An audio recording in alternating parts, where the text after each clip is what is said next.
Hi there. So my name's Simon Duffy. I'm from an organization called Citizen Network. And I have been, until very recently, the chair of Citizens Basic Income Trust, which is an organization that Malcolm was an essential member of, but is 40 years old this year.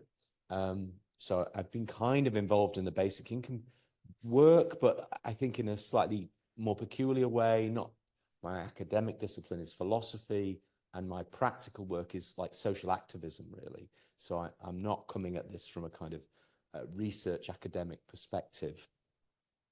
I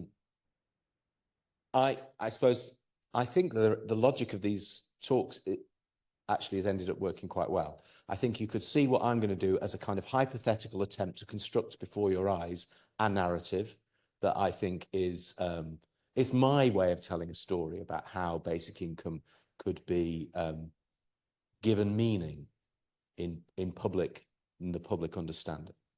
And so I think that, one of the challenges we face, and it was reflected in the last talk, in the challenge, in this question of how basic income fits into capitalism, or is capitalism itself the problem? This is a video that I discovered, and I had to go and get it digitalized. It was on a VHS cassette. It was a film which had a famous British journalist, Jenny Murray, did, which talked about why basic income might be the answer to too much unemployment in 1991. And recently we've had a whole spate of people talking about how basic income is the answer to the fact that we'll all be underemployed in a world of AI, robotics, and you're all familiar with this kind of discourse, aren't you? And it strikes me that, the adaptability of basic income to respond to both those scenarios, we need to get more people into work. Oh, we won't have enough work, is part of the problem. Because in a sense, what that means is like basic income is saying, we'll fit into capitalism, whatever crazy form of capitalism we've got at the moment. Yeah. And over here, I've got just a symbol for the Socialist Health Association, which used to be the Socialist Medical Association, and in 1930 published a proposal to create the National Health Service. And again, this is a very British perspective, apologies. But the National Health Service is, sorry for swearing, a fucking good thing, right? And people understood that what we need to do was create a way in which people's healthcare got met well before 1945 or just after, when we created those systems. And they fought for it, and they argued for it, and they lobbied for it, and they campaigned for it. You could say there was some evidence because, particularly in the north of England, some places created forms of public health. It wasn't like it didn't come out of nowhere. It was realized in some local forms, but really politically, there was no empirical testing. There was no randomized controlled trial. Is it, what happens if we don't give people universal healthcare? So like, I just worry that sometimes our approach to making basic income happen is, I won't say completely wrong, but like, it doesn't feel like it's following the logic of what we know about how good things happen. I take the view, and so maybe this is a peculiarity and I can be challenged on, that basically politicians and policymakers and the administrators of public systems are not in the business of introducing social change. That's the opposite of their job. They're in the business of maintaining power, maintaining those systems, living within the ideology they're given. So they're never the answer to any good problem that we face. And if we organize ourselves around feeding them with information and data, expecting that to lead to rational, positive change, we are deluding ourselves. Positive social change comes through social action, social movements, pressure. Politicians in the end react to that because they hear, oh, people want this, and that's part of their job, is to respond to that. In our kind of broken oligarchic democratic system, that's what we've got. So what we really need to do is think about, and I think this is in a sense like design criteria for a narrative, all right? We need inspiring ideas and values that people go, that sounds good. And in that last talk, we heard a sense of what they were, but described from within the breakdown of the current economic system. We need people to come together around those ideas, and we need people to be able to identify in those ideas things that are meaningful for them, that makes sense to me and for the people I care about. And there needs to be mechanisms in which people can kind of then join in some sense, yes? So that's a very primitive account of what a social movement requires, but it seems to me reasonably strong. Now, this slide's a whole talk, but basically, I think we're living at a really interesting time in history where the ideologies that dominate public discourse and dominate the imagination of public policy are actually dead, right? And that seems paradoxical to say that liberalism, socialism, and conservatism are dead. But I mean, a sign that they're dead is that the labels are that in the 19th century, when these ideologies were dreamed up, the people who believed in them held up the badge of them. Now the badge is only used as stigma. You're a socialist. Yeah, you're a neoliberal. Like, do you see what I mean? Like, that's a sign that your ideology is actually dead. If you can't organize around it and have people standing up and saying, this is a good thing. And there are lots of reasons why that is, but actually all those ideas are so drenched in blood. Like, so many people have died fighting for those ideals that I don't think they stand up very well. And there are other reasons why. But I'm just going to... I put this slide up. This is a very British slide as well. I just like, again, this is probably overclaiming, but I think there's a sense in which this is UK election results from 1945 till now, describing parties roughly in their kind of ideological formation. So what we're seeing in 1945, there's a very clear difference between blue and red, the opposite of for Americans, like red and blue, whatever. And we had this kind of dying Liberal Party in orange.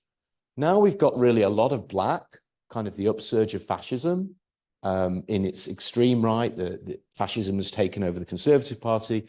The Labour Party is basically a liberal party. It doesn't really stand for anything at the moment. And then you've got several kind of breakaway splinters representing things like protecting the planet, protecting places outside London, like the north of England or Scotland, and then some people trying to protect the disadvantaged breakaway kind of socialist groups who actually believe in something. Yeah, but the political system and the breakdown of those normal patterns that are still, the media behaves as that's the reality that we're in. Yes, politicians even still behave like that, but this is actually the reality we're in. So step one in offering you a different narrative, a different vision of the future, is to kind of claim that what we want to create is, for one, I thought about using the term republicanism, which is the kind, but I don't think republicanism has the meaning that it used to have, or sometimes in political philosophy we give it. So I just kind of using a phrase that some friends and I use sometimes to describe this envisaged future as a citizen democracy. And I'm contrasting it really with what I'm calling a meritocratic economy. So I think what unites the conservative, socialist, and kind of liberal, again, liberal in the European sense, not in the American sense, but those ideologies is actually they all believe in meritocracy, right? And so I'm using meritocracy in its original sense, which is meant to be stigmatizing. Not even that term has now become even valued by the crazy system, right? But meritocracy is the belief that some people are better than others, and that we should order society around that.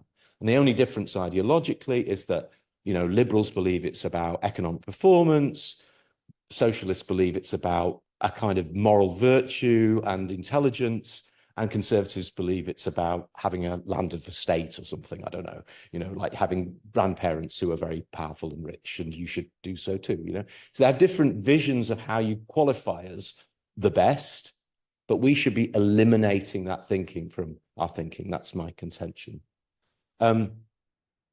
And those principles of equality and of valuing diversity and of respecting human rights actually also take us into a kind of, I was going to say deontological, but a kind of commitment to our responsibilities, okay? This is why the word citizenship is kind of interesting, I think, contentious, but it's not a human rights and that's it conversation. It's human rights mean responsibilities, and we should enjoy the process of taking those responsibilities seriously.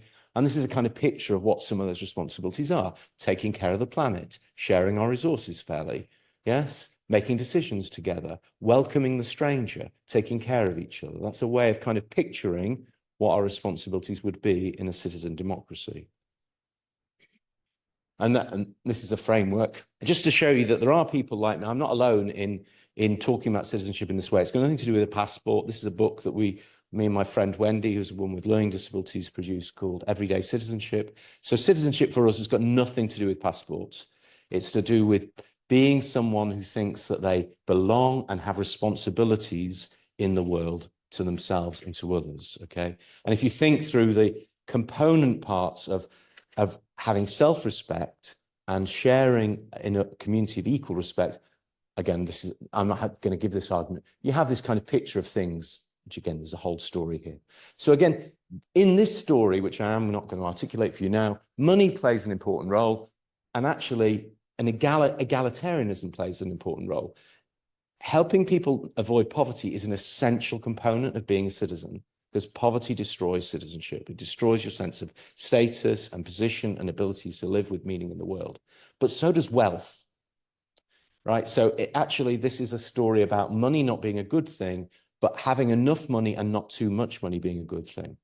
So this is it's an intentionally, it's logically egalitarian, because what we've learned is that when people have too much money, think of Bill Gates, Elon Musk, all of these characters, they stop believing that everybody matters. They stop believing. So actually too much money generates meritocracy, because it becomes a self-fulfilling ideology. So a sane society, and societies do operate like this in the world and have done historically, will want to eliminate excess wealth, not just accept it and tax it.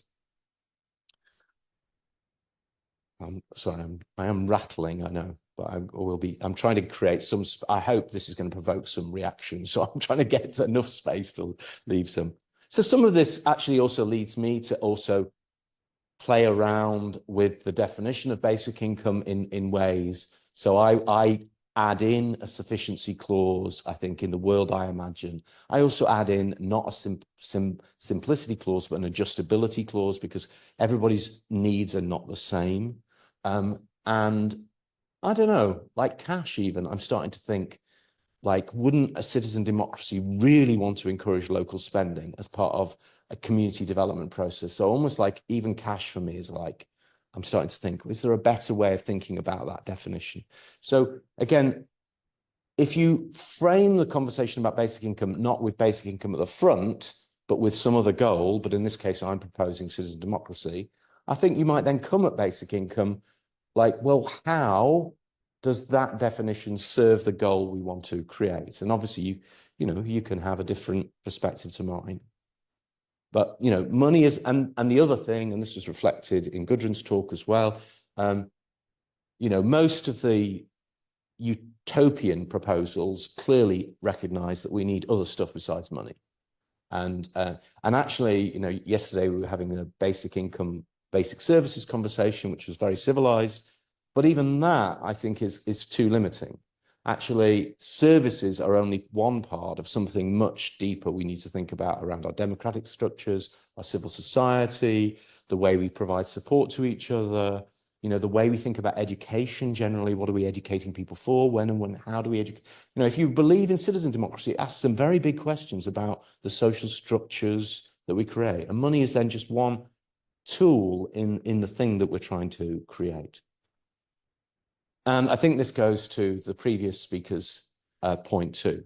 Like, my proposition back would be, okay, you may or may not accept my vision of a citizen democracy, but for sure, if you don't change the underlying values of your society, the basic income that we win, if we ever win it, will be corrupted by the values of that society. So you can get a basic income and then corrupt it through sneaking in back in a bit more conditionality, actually not allowing lots of inequality, actually allowing the value to drop. It can't maintain its own integrity. It's the social structure and the values of that social structure that maintain the integrity and value of the thing. I think this is almost my last slide, really. So I think about this as, so like this is one of the 36 stratagems of China is lure the tiger out of the mountain. So, you know, if it, one way of, so what that means is that rhetorically, in the way you set up the narrative, that our goal should be not to climb up the mountain, which is the meritocratic economy or capitalism or however we want to describe it, and go in there and fight for basic income. The strategy is really to pull the conversation into the value space that you want to occupy, where you'll win. Does that make sense? So, and what I think that means in terms of almost like rhetorical tactics is things like, so and this is a bit random, I just thought of a few things that seem to me, like if you start talking about care, the responsibility of care, how we take care of each other, the image of care in our society, it's something that people can associate with very clearly. And you can start to talk about the kind of world you want to create where caring is respected and treated an essential function of the community. And the same with these other ways. If we rethink the arguments, not how many people went into paid work and how long did they stay in that work, and all of that is just, that's going into the mountain. Come out of the mountain and start to describe the things we want to see change.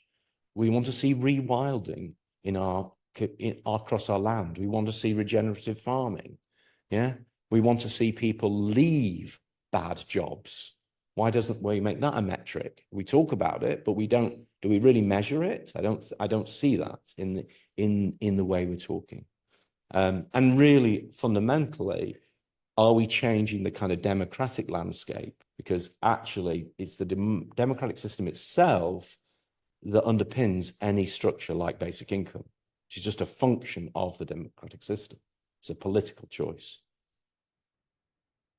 So, and this is just a little bit, Citizen Network is a thing, and you can join it. So, thank you.